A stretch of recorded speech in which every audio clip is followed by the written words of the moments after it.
Je le suis devenu depuis que je suis ici. Émilien, 12 coups de midi, révèle un étonnant changement depuis qu'il est maître de midi. Émilien, le plus grand maître de midi des 12 coups de midi, a fait une confidence à Jean-Luc Reichmann sur un lien entre sa date de naissance et son parcours dans le jeu. L'ascension d'Émilien continue dans les 12 coups de midi.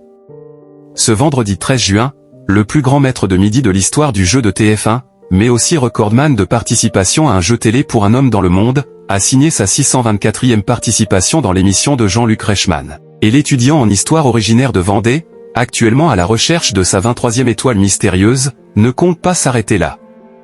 Et ce, malgré les nombreuses rumeurs d'élimination. Que compte faire Émilien de ses milliers de cadeaux remportés ces 18 derniers mois et de ses 22 voitures?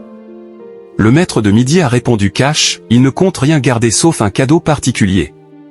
Dans l'épisode de ce vendredi, Émilien a d'ailleurs fait une confidence sur son parcours hors du commun et ce qui a changé depuis son arrivée en septembre 2023. Émilien, 12 coups de midi, a observé un changement dans son comportement. Ce vendredi est le seul vendredi 13 de l'année, souligne Jean-Luc Reichmann.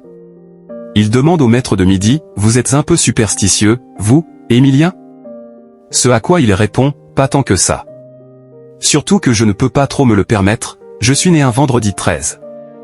Cependant, celui qui a dépassé Bruno Ourcade dans le classement officiel des plus grands maîtres de midi a développé certaines craintes liées à ses victoires, mais depuis que je suis ici, je le suis un peu devenu, a-t-il ajouté. Et Jean-Luc Reichmann confirme.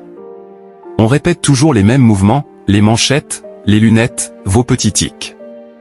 À ce sujet, Émilien ne nie pas et admet avoir ses petites habitudes, j'essaie toujours de caler l'étoile mystérieuse correctement, que rien ne dépasse.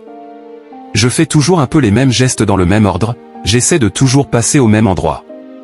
C'est toujours un peu pareil.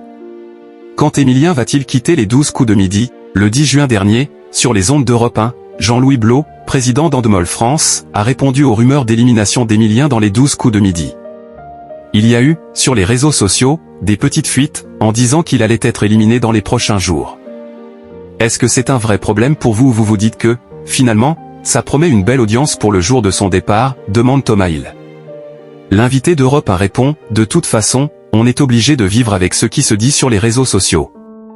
Ce qui se dit de vrai ou de faux. Grosso modo, 90% de ce qui se dit n'est pas tout à fait vrai ou plutôt flou.